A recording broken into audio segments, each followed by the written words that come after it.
लाइल वीआईपी कबाड़ी से, लाइल वीआईपी कबाड़ी से, खुले न भसुराया नारी से।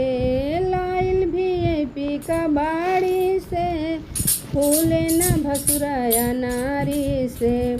अनपढ़ गंवार बकलोल जैसन लागता, अनपढ़ गंवार बकलोल जैसन लागता।